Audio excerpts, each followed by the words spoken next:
Late, but let's get back into Skype. Are we in Skype? No. What's it? Okay, we're live. We're taping. All right.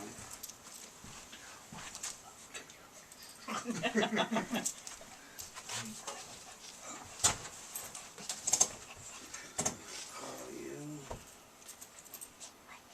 You're good. Okay.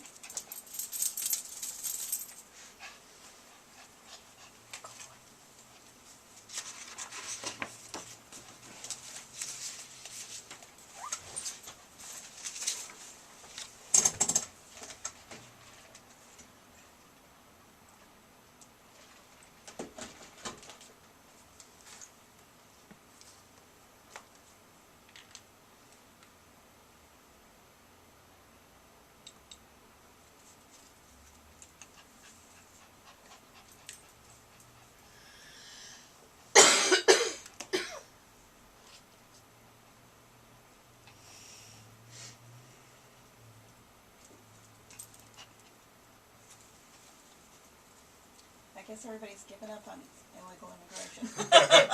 Well, after they see what I have to say, they might get a little more excited Yeah, about me it. too. In a good way? No. No. Oh. I want to give up more? Let's put it this way: don't go near any sharp objects after I talk about it. I'm taking a writing course, and as my first little thing, it said, "Well, I'm going to write an essay." I thought I'm going to just test the theory that they always hear that liberals want immigration for more votes, and I looked at it from that. Oh, hi, angle, you, Steve Shapiro. that How are angle you? alone. And in a pretty short Good, amount of good. time, Listen, I is know, it I proved okay it to myself. call you I right scared now myself. on the I thought, oh my God, Skype? This will be the end of the Republican Party. Okay, Never we're get going to another just person give you a in office. buzz. No. Hello, welcome to Skype call testing service. Oh, wrong one. After the beep, please record a message. Ah. Afterwards, your message will be played back to you. Hit the wrong button. There you It's so Okay, bad. let's end it. go. Do you wanna Goodbye. come up here? Do you? Call.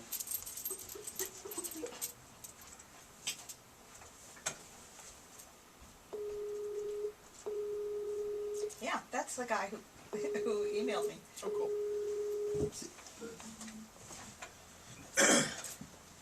Hi. How's it going? Good. Are you hearing us okay? Just fine. You guys can see us all right? Oh, we see you great. We have a Alright. fantastic image, and I assume that it's going to be James Holland who's going to be speaking to us. Yep. Now, who is James? So, Oh, hi, James. I'm Dr. Stephen Shapiro from the Santa Monica and LA Tea Party, and we want to introduce you to everybody else. We got Michael Greer, Michael Hoskinson in our audience here, and we're looking forward to what you have to say. But first, I want to tell everybody, and thanks, we have You Fight here as well. But I just want to tell everybody just a little bit about James. James is a graduate of Illinois State University in 2006 in BS in philosophy. He has a law degree from Missouri Kansas City School of Law.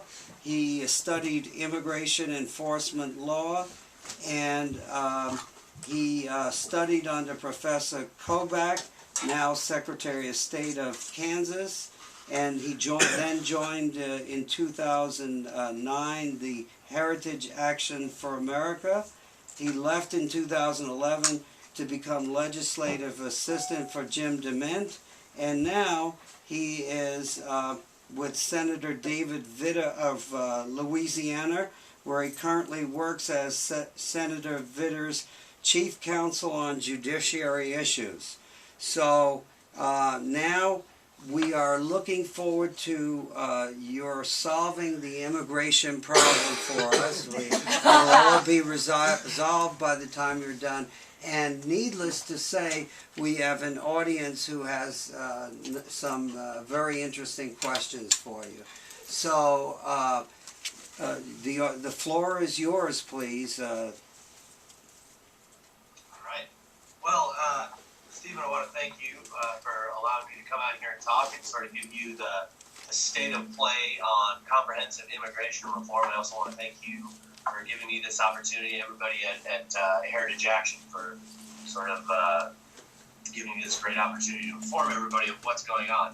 I wish I could be more positive about what's happening, and unfortunately I can't, because the media and the Gang of Eight plan, I assume we're all familiar with what I mean by Gang of Eight, the 4 Republicans and 4 Democrats that are doing closed-door meetings for a comprehensive immigration reform CIR package that is not good and repeats mistakes. And dialogue, unfortunately, after the election in November, with the dismal Romney numbers among Hispanics, particularly, I think 72% vote for Obama. The dialogue has become that amnesty is not only the key to success for future Republican elections, but is inevitable. That was the writing on the wall. That Republicans realized with this huge growing demographic of voters that the only way to continue to stay viable in future elections is to grant amnesty to illegal immigrants, and particularly Hispanic immigrants. It's sort of like the pay-for-play type situation where it's like, all right, we will give Hispanic immigrants, we'll target them with an amnesty, a freebie, and they will vote for us in the future. And type of pay-for-play stuff never works for conservatives. We always lose because we are never going to be able to outbid the Democrats on a welfare state. Our message has never been, vote for us because we will give you benefits. Conservatives' message has always been, vote for us because we will stay out of your way. And economic liberty breeds happiness, success, tight-knit families, communities, and strong individuals, and therefore a strong economy and a strong country. So we're never going to win that pay-for-play type stuff. And the Gang of Eighters on the Republican side, unfortunately, is McCain Graham, who I call Grandesty. And that's no surprise because they've been doing this for years. Jeff Flake, that's disconcerting. Yeah. A new from Arizona. The most disconcerting is certainly Marco Rubio.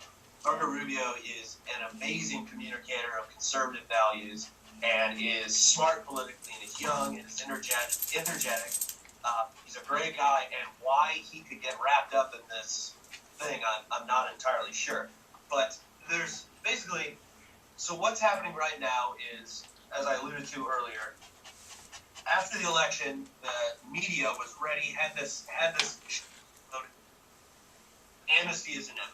So they create this dialogue, this groundswell. Well, the Republicans know now.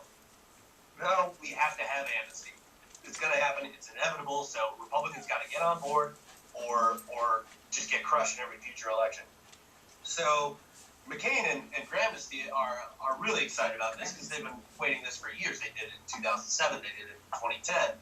So there, and then they get Marco Rubio to be the token conservative to lend credibility to this. So it's like every time, I don't want to name who it is, but anytime like a Rubio gets involved or Tom Coburn gets involved, that's a strong, solid conservative that lends credibility to these backroom deals.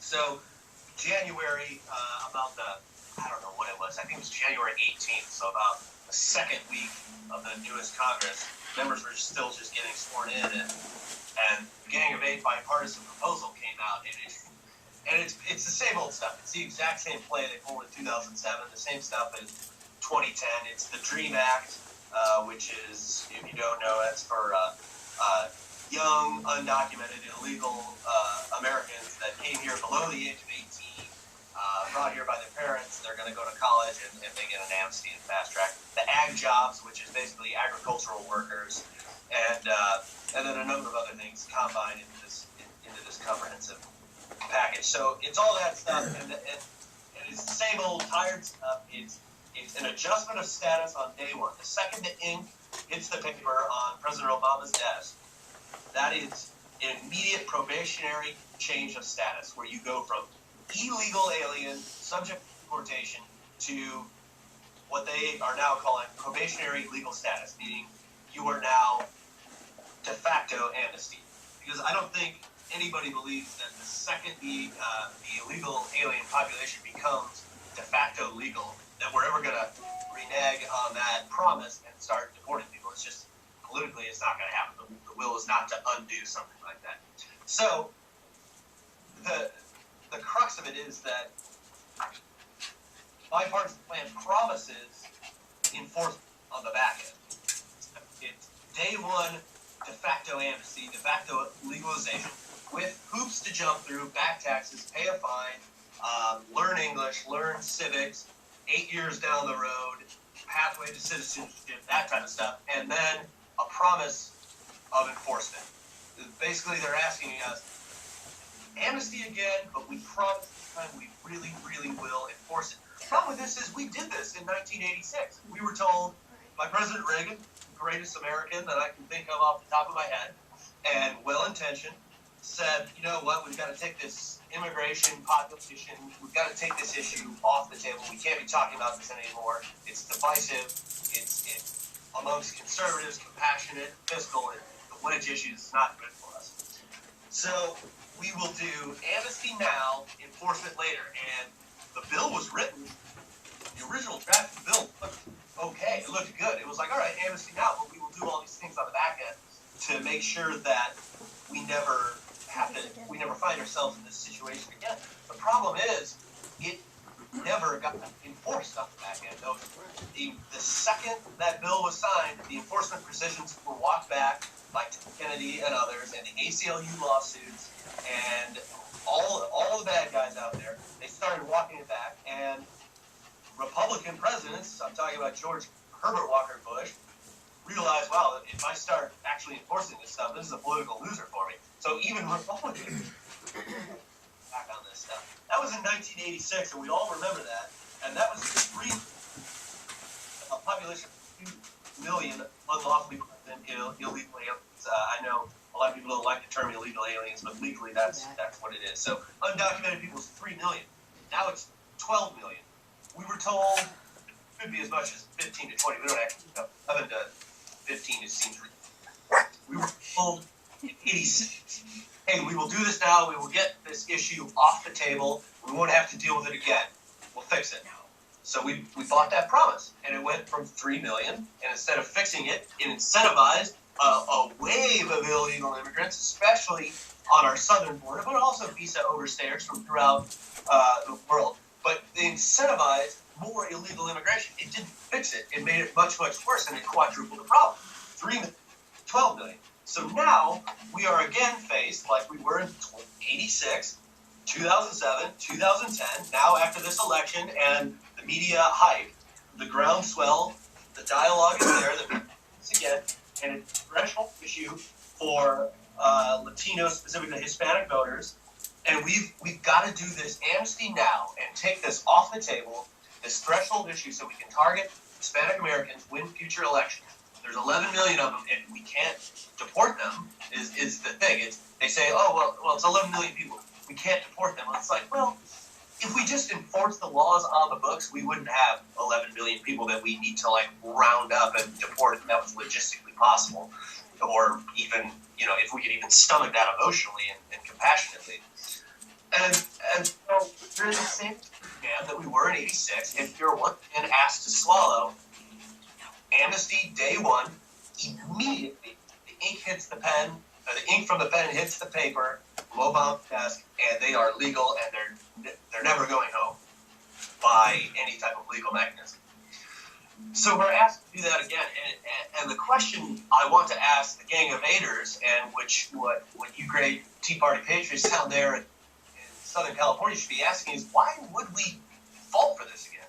We fell for it in 1986 with promise of enforcement by President Reagan, W. Bush, and that was a reasonable to sort of take that deal then. But when you have President Obama, who is not just not going to enforce immigration laws, he is hostile to the enforcement of immigration laws. His activist Eric Holder DOJ department sues states like California that attempt to solve this problem. There is a huge societal cost to schools and hospitals, and particularly emergency rooms, to illegal immigration.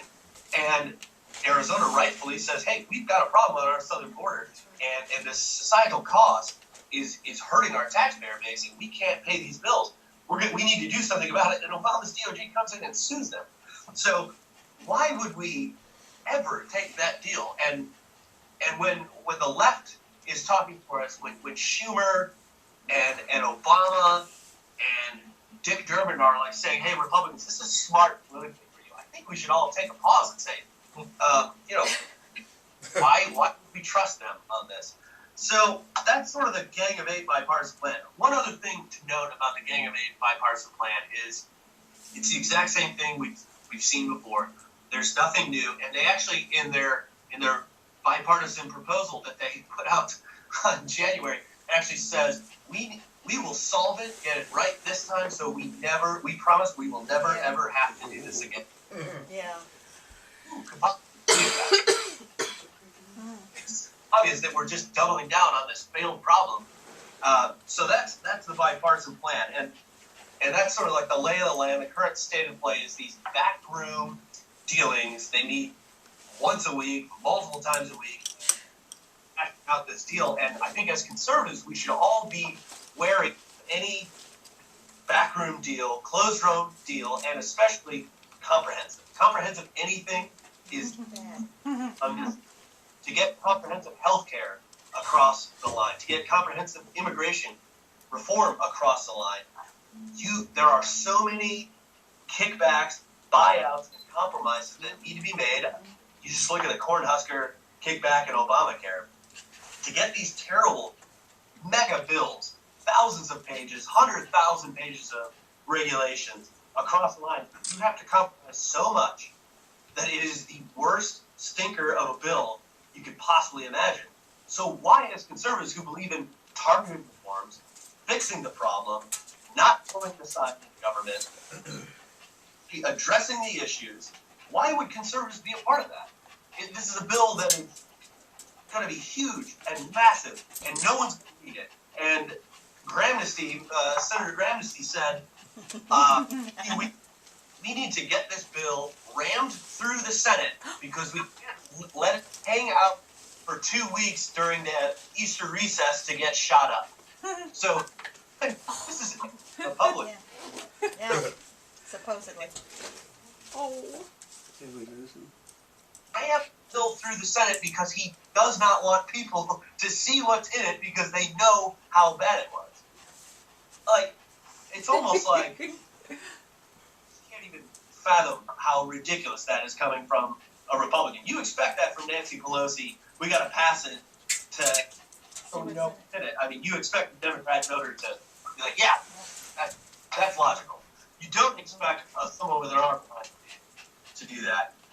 So, I mean, that's the current state of play. They are going to introduce legislative language, I assume this week. I think Wednesday or Thursday, they're going to have a Senate Judiciary Committee hearing on immigration. This will be the second before we do this massive comprehensive overall second hearing where the Republican pro-enforcement witnesses are outnumbered 3-1 or 4-1 because we're in the minority. So they're going to introduce the language, try and ram it through as quickly as possible, and get it into the House. And it is going to be bad. Our best window of opportunity is those 2 weeks of Easter recess, which is the last week of March, the first week of April, and we've got to get a groundswell on in, shutting down the switchboards. The three biggest things you can do is tweet at Gang of Eighters. So tweet at McCain, Rubio especially. Rubio's the one we got to target because he's too smart for this. Tweet at him, call their offices, shut down the switchboards, and U.S. Postal Mail is always great because that really gums up the works and slows things down. But just, I don't want to talk too much because I want to open it up for questions, but the three main points that I want to make about why this is a bad idea. Two of them are policy points. One is political. I already made the main policy point is that we tried this before in 1986. This is nothing new. It didn't work then. It incentivized and made more illegal immigration. It made the problem worse from 3 million to 12 million. The second policy point I'd like to make is that if we're conservatives and we're concerned about federal spending, the size of government, and making problems worse and not targeting the problem and fixing it, this is a stinker. This is a bad bill. Spending is going to skyrocket. Robert Rector, who is a senior fellow here at the Heritage Foundation, he hasn't released his paper yet, but he's done the study, and he gave me a sheet last Tuesday. The net fiscal cost of illegal immigrants, if this deal goes through, is $55 billion a year. $55 billion a year. That means illegal immigrants receive $55 billion more in government benefits than they pay in overall taxes. The net fiscal cost on the outlays, I think it's a 20-year window, that amnesty will cost Social Security and Medicare $2.5 trillion. $2.5 billion. That is significant. We're looking at out-year shortages in the $100 trillion range. I think over the 75-year window, we're going to have a shortfall in our entitlements of $100 trillion. Do we want to pile $2.5 trillion more on top of that? But this is in the short term. This is a 20-year window. $2.5 trillion on Social Security and Medicare. That is disconcerting. Third point I'd like to make about why this is a bad idea is politically. Politically, we've been sold by sort of establishment Republicans that we have to do this to win Hispanic vote. So they just injected a racial component, which is identity politics, not something that conservatives should be doing in the first place. But even worse than that, they've injected it and made it a Hispanic issue. And then they've said, well, we've got to sort of pay for play. We've got to buy these people votes with freebies. We're going to do this. Well, as conservatives, that is not how we do business. We have founding documents that tell up on us exactly what we should be talking about and doing and what the government should not be doing to us. No, in the Federalist Papers, in the Declaration of Independence, in the Constitution, in anything argued at the time was like, well, we should be buying votes off with freebie. I mean, that's just antithetical to everything conservatives stand for. But they're saying this is a threshold issue for Hispanics. This will improve our viewpoint amongst Hispanic voters, the fastest growing contingent of voters in America. So get this out of the way. Well, the problem with that is in 1986, as we all know, Reagan did that. The next election, when Herbert Walker Bush ran in '88, he got 30% of the votes. 30%. That's 3 more than Mitt self-deportation Romney, who they vilify as the country club Republican angry white guy that hates anyone different than him. He got 27%. 1988, 30%. We average in the 30s. The best person, the highest Hispanic vote we've gotten since '96, I guess, was George W. Bush at 40%, and he was pro-amnesty. He pushed amnesty in that 2006-2007 window with McCain and Gramsci. He pushed that. He was 40%. So thinking that this is some panacea that we're just going to buy them off and they're going to vote for us is I think morally dubious, wrong, and fundamentally anti-conservative. Another thing to note is in 2012, voters broke for Obama economically at the $50,000 threshold for a family. So if you're $50,000 or more in your family, you probably voted for Romney across all racial, ethnic, religious, demographic, whatever. $50,000 below, you probably voted for Obama. Well, amongst the average Hispanic voter income in 2012 was $36,000. So the average is below that. But of all Hispanics under the $50,000 threshold, that was 82% for Obama. That's disconcerting. I got another few quick facts about why politically this doesn't really make sense.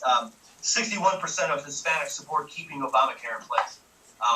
Obamacare is the biggest budget buster we've done in the last 20 years, probably. 61%. want to keep that in place. 50% of Hispanic households are on some welfare.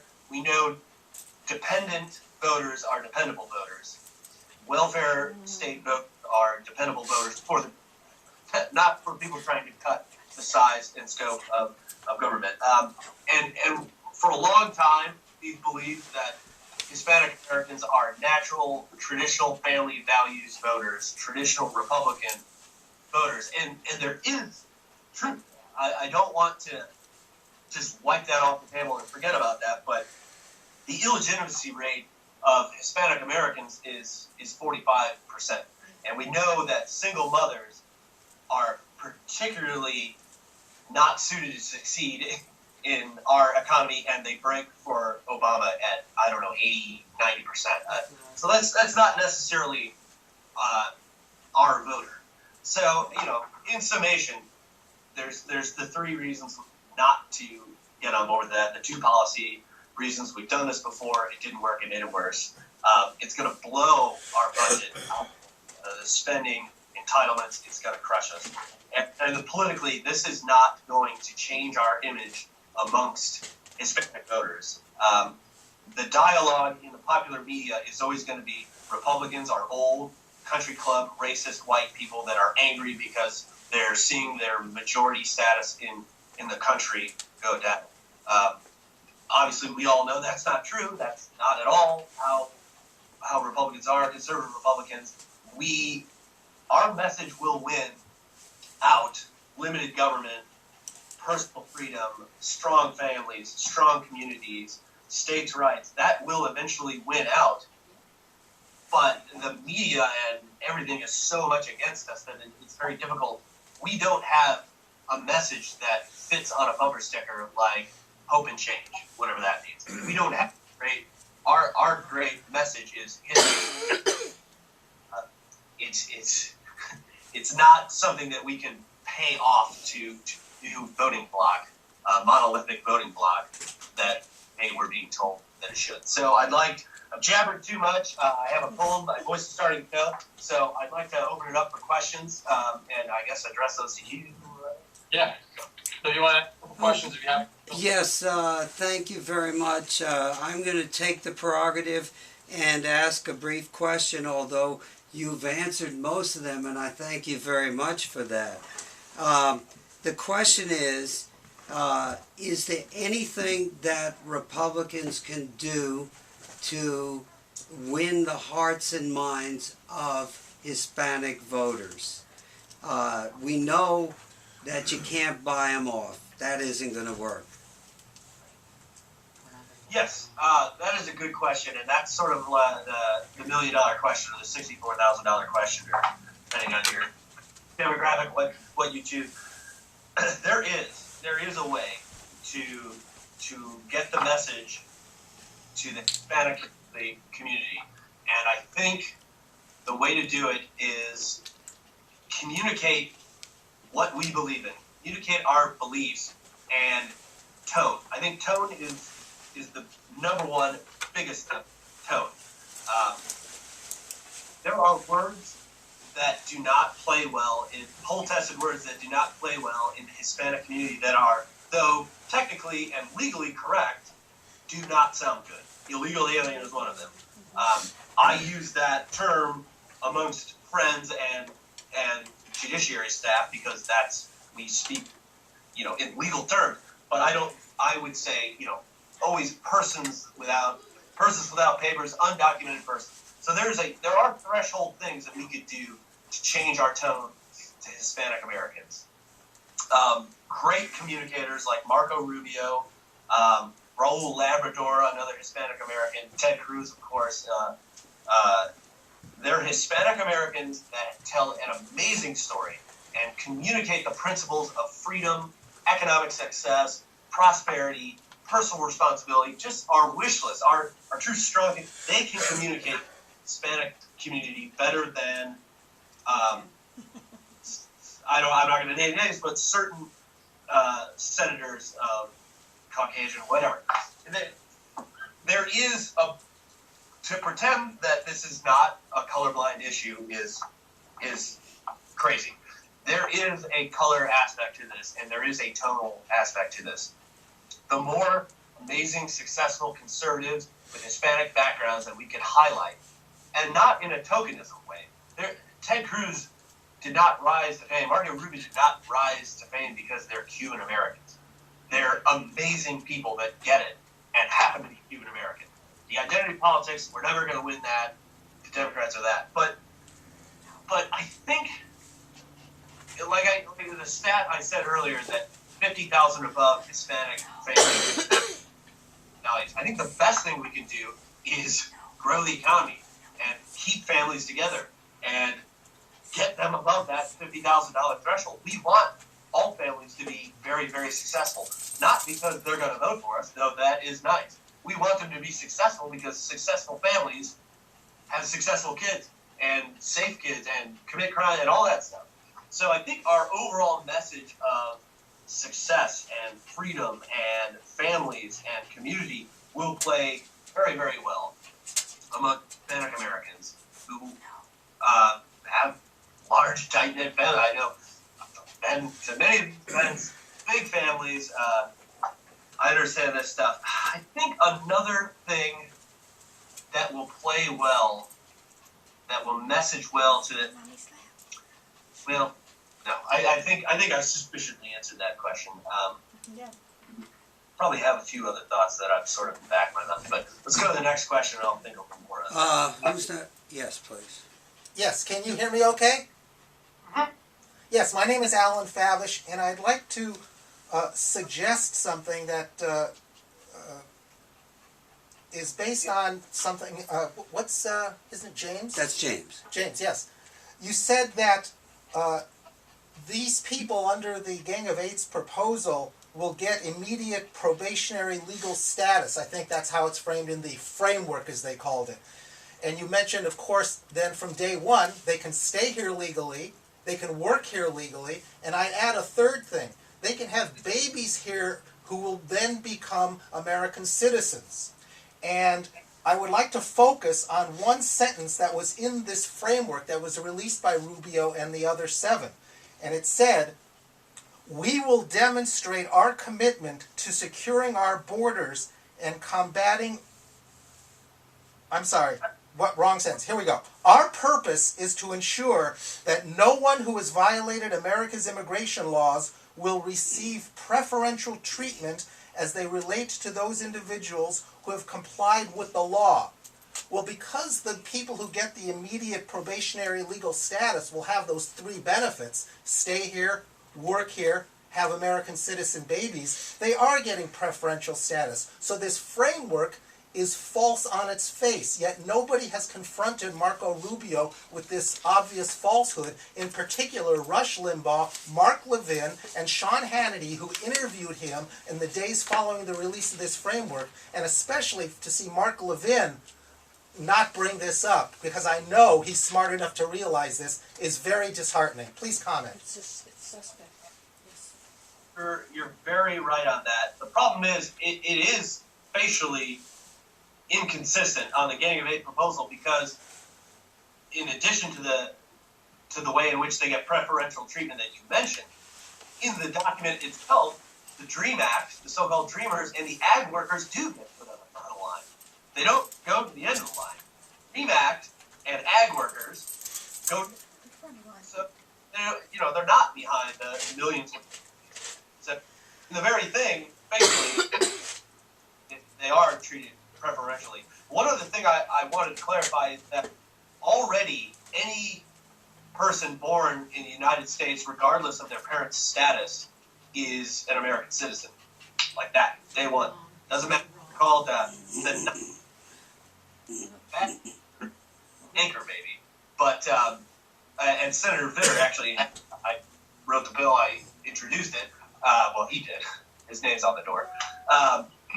To end that, to change citizenship status, and if you read the 14th Amendment very closely, it says, all persons subject to the laws of the United States. It doesn't just mean 2 Chinese Americans that do, and Southern California actually has a huge, big business. It's called birth tourism, where a Chinese couple will pay a lot of money to go to Southern California to one of these, it's almost like a hostel, or not like, almost like a spa type service. And you go there, you have your child immediately is a U.S. citizen.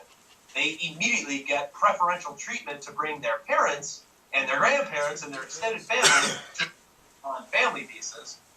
So actually the anchor baby, and don't use that term outside of this probably, that problem already exists. The comprehensive immigration plan just makes it much, much worse. Also of note is that in addition to the three things you mentioned, get very legal status that in no conceivable universe will ever be taken away from them.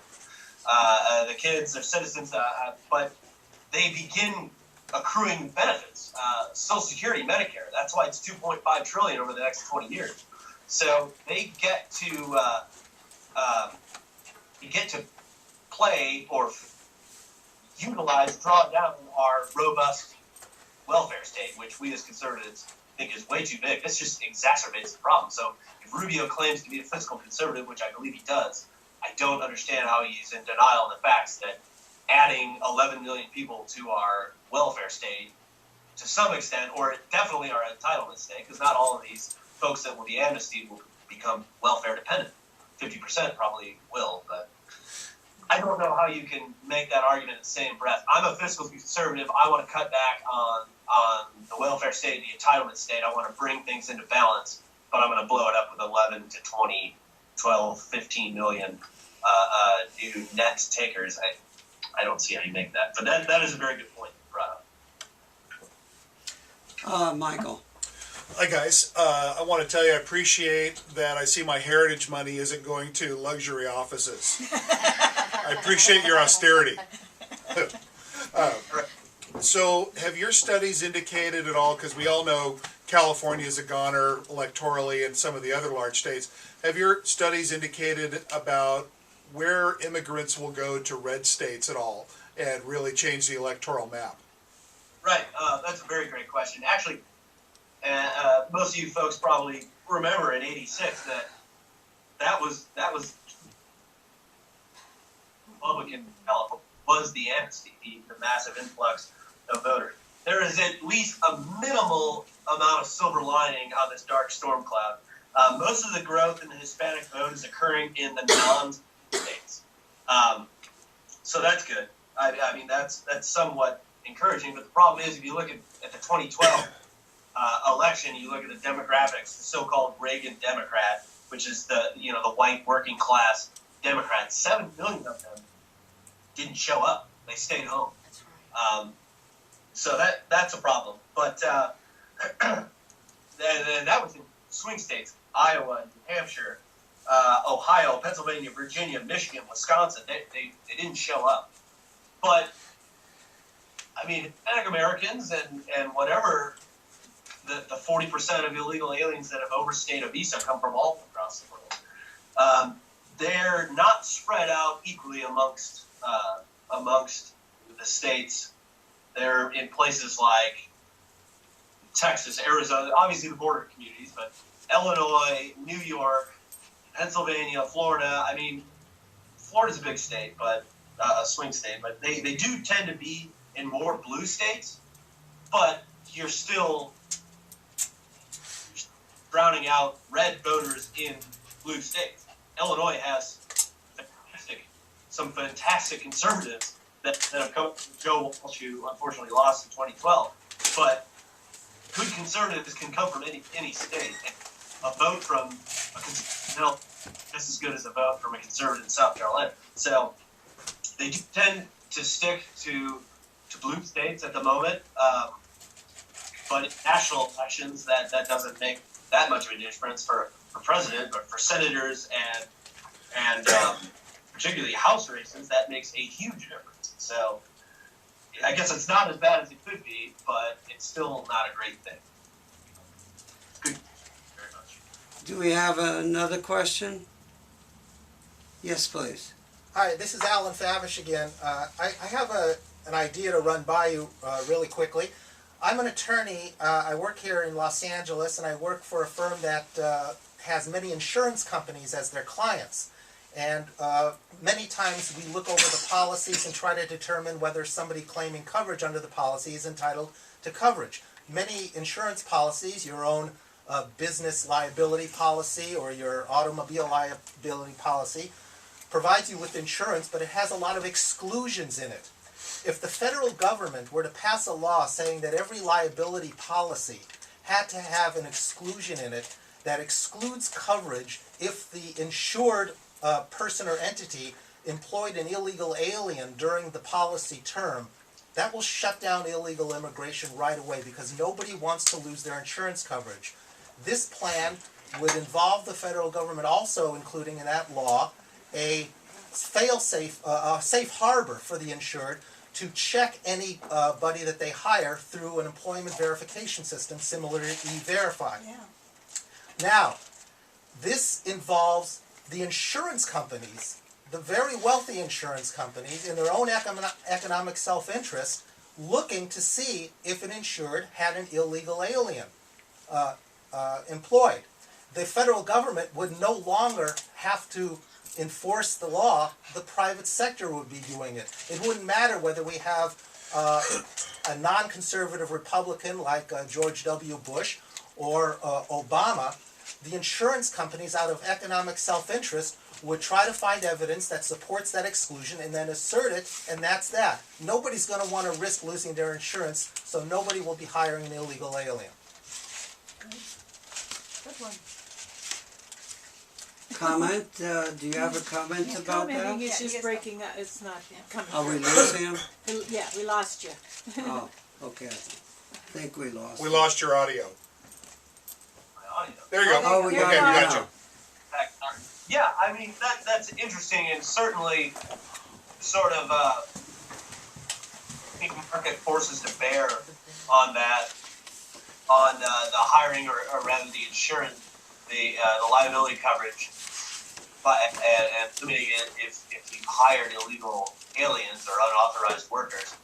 That is an admirable goal. I'm just concerned in terms of federalism about regulating the insurance market from the federal perspective. I'd have to think on this more to see where the federal government has already entered that field, but my gut conservative instincts tell me that the federal government telling insurance companies what to do is a bad idea. But there's certainly no reason why states can't do that. Perfect example is a congressman from Pennsylvania, Lou Barletta. He was mayor of Hazleton, Pennsylvania, which is a huge immigration case, and he passed a law that said, if you have a business in my town, you can't hire an illegal immigrant. You can't rent an apartment to an illegal immigrant. He did that. Of course, he was sued by the Department of Justice. What Obama does, and actually my professor, Chris Kovach, defended the case. Arizona passed laws, also written by Chris Kovach, my professor. There's a consistent theme here. He wrote the Arizona laws and the South Carolina laws that have been challenged and were successfully somewhat challenged. Supreme Court and overturned. Have room to run in this area, but I'm immediately hesitant of any sort of federal regulation of insurance, just as I'm hesitant about federal legislation involving tort law, because as good as reforming tort law and ending the practice of defensive medicine is good, that's an admirable goal. It's just tort law is clearly within the state's powers under the 10th Amendment. But I think that is a good idea in general, and I think bringing market forces to bear and economic incentives, that is exactly the type of things we should be thinking about, self-regulating, business self-regulating, so that there is no economic benefit to illegal immigrant work. So, yeah, I'm very interested in that. I'll send you something through email about that afterwards. Great. Any other questions? Question? What about the state governors, and what kind of response are the governors, if any, making with regard to what this team of 8 is up to behind closed doors? Because obviously it's the states that are going to be most affected, and each state is concerned already about their budget, So we're the ones that are gonna be really suffering the brunt of this. Exactly like you just highlighted. Arizona is a perfect example. Yes. Any border state, any border community is concerned, but I think Rick Perry said at CPAC over the weekend. I just pressed it on my BlackBerry. I haven't fleshed it out, but he said basically, I'm not a pathway to citizenship. So he kind of entered the sphere, and I'll see if he fleshes that out more, and I'll be tracking that over the week. But the main governor that has been the most outspoken about this is Jan Brewer, Yes. the governor of Arizona.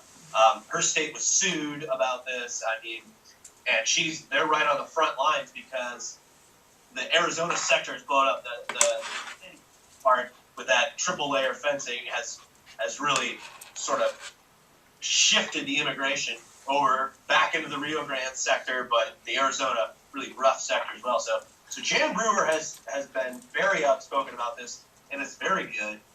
The other conservative governors, I mean, Nikki Haley of South Carolina, that in the past, she passed that law, of course, similar to the Arizona law, but there's a big incentive to come out and talk about this right now. More downside than upside, so most of them are quiet, unfortunately. If you're a governor of an agricultural state, when your constituents are clamoring for the cheap migrant labor that will, go to the picking season, leave, and then kind of go around the country. So there's not a huge upside to entering that sphere of political discussion at this point for a lot of governors. But I think, it brings up a larger point to make that I think the future of success, conservative success, will come from the state. It'll come from the right to work states like Texas or South Carolina. I mean, you are seeing a drain of successful people and capital and businesses to the pro-freedom, pro-economic growth states. Right. And I think as state governors, like they have done with Obamacare, start to push back Yes. the federal government, they're realizing, wow, I have more power than I thought I did. I have more to run than I think I do. I don't have to do the Medicaid expansion under Obamacare. And Jan Brewer and Nikki Haley doing that in the immigration here, I think what will save our republic is the push of the states back against. Well, that's why I was thinking along those lines, because there are several, 23 states there are several states that have already said they're not going to set up exchanges, and if at least that same band were to come together and say, look, this is another budget buster, and we can see through it, and we're not going to buy it, then wouldn't that put up a block? It's a large voice, I would think. Well, it's also been disappointing, if I could point out, that some of the conservative states have given in to to joining with Obamacare on these exchanges. Including And the big issue for us is, now that they've gone and done it, is will it be reversible? Can they get out of it? And we don't know the answer to that. Are you still hearing us? Yep. Oh, you are. Well, listen, I think we're running out of time, and we really appreciate your coming to visit with us. And it wasn't lost on us that we're talking about the Gang of Eight. No. We remember, some of us sitting in this room, we remember well the Gang of Four. And it's all too reminiscent, the way things are happening to us. So we want to thank you very much. We want to give you... And we hope to be in touch and hear from you again. Yes, I'd like the contact information for him as well. We've got it, Thank so you. we'll give it to you. I'm going to close off here. All right. Thanks, guys. I have Thank a you. question, actually, I don't think you saw Let my me get hand it. up. Hang on one second, Okay, I'll address that. Just 1 second, please. Let me just, is this Okay, good, you gotta. Bye-bye, Wait, she everybody. has another question for me? I did have. Oh, too late. I don't, There's can Well, I, no, hit the little red, Well, I hit- can, what do I hit? Here. And Yeah, then- see the red? Oh, there it is. there you go. Okay, yeah, I we've could got, yeah, I'm sorry, but That's okay. we had two more talks, and Oh, that's the okay. reason that we're, and we had agreed that they would Okay. talk for 20 minutes. So, I just. did you, yeah, Can you I want just to make a bring this comment? up because it's Please, sort of, you know, please. peripheral. You know, on the internet, I've seen some chatter about people or citizens in the border states receiving reparations for the damage that's been done to them financially from all this immigration. And I wanted to get their take on it. That was why, and it wasn't exactly on point, but I think it's an issue that, you know, should be raised. I mean, these states have been devastated. Yeah. Yes, they The have. hospitals, the schools, their Yes. toilets. Yes. So that's all I was going to Yeah, say. well, So you when know, see that's them, why we're Stephen, here. A lot We of have us no more are trauma centers. are pretty upset and sick about this. That's the thing we Now, do best. We're gonna, if we could, folks, Michael, did you want to go next? I just want to tell you a little bit about Michael. I have a, can we put in a? Yes, we can. Okay. Now, let me go to the, there we are. Let's close that, go to the home page. Barbara, are we still on? No. Oh, can we stay on? I can turn you back on. If you wouldn't Yeah. mind. Oh, thanks, sorry. Oh, big one. Let's see. The bigger the better. Should come back on to us. Yes. These were the mistakes. Which one, Michael? Jeans. Give me like 2 or 3. Gumball immigration, yeah. Oh, so we're here as soon as I this think warms it's up. gonna- Yeah. Michael, can I ask you a quick question? Yeah. Are we gonna move forward on that, tactic? Yes, it's just we're getting the national groups involved. I spoke to Dawn Wildman just last weekend. and Yes. She was very excited about it. I announced it on Tea Party Patriots webinar that went across the country. Okay. Hancock Park called me the other day and said, you know, they really think we should move forward with the whole thing. It's just that we have to get it coordinated so that we can do it all at one time. Michael, which one is that? That's the re-registering. Yeah.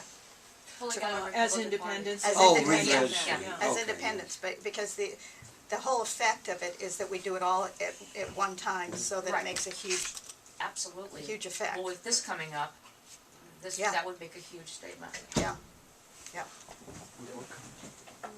This bill, You're they're gonna back try on. to jam We're on it again? through. Ah, Immigration bill. So, yeah. Both Open parties. this. Yeah. Yeah. You may Team have of to 8. highlight it and then, Four Yeah, the gangs, Republic, yeah. yeah, the four, no, the you don't four have to have the Republicans gumball and the part, four just that, yeah. Democrats, behind closed And doors. open It Yeah. basically, wait a minute, we're not the on the 12 to internet. 15 You want me to million go on the illegal internet? aliens that are in Oh, the okay. country. will- Oh, okay. Sorry, Yes. I Yeah, didn't it's amnesty, understand. plus Copy. aggravated. I just have to get to the Plus, internet. They're gonna allow that, which is, that's Close really this. entrenches, that makes, Okay, let's I mean, get these out to guys the couldn't internet here. possibly be for real immigration reform if they're for anchor bases. I wish So that they're amendment all had in bed together, that should be changed. and so that we are all So in bed based on, together. so because of that. They will get automatic probationary status, but legal Okay, let me status. pause it. Legal Okay, probationary status. folks, They will be entitled. Hello? Hi, everybody. Just want to tell you a little bit about Michael here, who's been working away for all of us. As you know, Michael Greer is a co-organizer of the Santa Monica and LA Tea Parties. She belongs to many other organizations and Tea Parties. She was also a member of the Republican Central Committee for the 41st Assembly District. She's a lifelong Republican. She worked for 30 years as a casting director. She cast more than 100 feature films, movies of the week, pilots, and television series. She believes that conservatism is on, and liberal liberty is under assault, and she's been fighting away against this. And of course, for many of us, the election of President Obama was the final straw to push us into action. And now she speaks out about the danger, among other things, of Agenda 21. And so let me turn this over to Michael Greer, and off we go. I have two videos I want you to watch. They're from Numbers USA. If any of you have not gone onto their website, you really should, have them send you emails, because they'll send you emails and arrange for you to be able to send free faxes and so forth to members of Congress. So it's a really easy way for you to make a statement, when things like this come up. They're working right now very hard against the amnesty. They have a couple of really good videos that drive the point home. So this is the first one about gumballs. Using gumballs. Oh, we're not on this. Some people say that mass immigration into the United States What will happened? help reduce I world don't hunger. know. We were just Maybe there. hit the return key on your computer there, maybe it'll wake it up. It was a minute ago, wasn't it? Wait, it shouldn't be returned, should it? Maybe it went into sleep while it was No, no, in it's display. not sleeping. So this is what they're talking about over here. No, it's not on the screen. So Are those the gumballs? Yeah, no. That's amazing. So basically it says I here. don't know. they'd be It's, able to is Barbara undocumented, back there? you're allowed to register with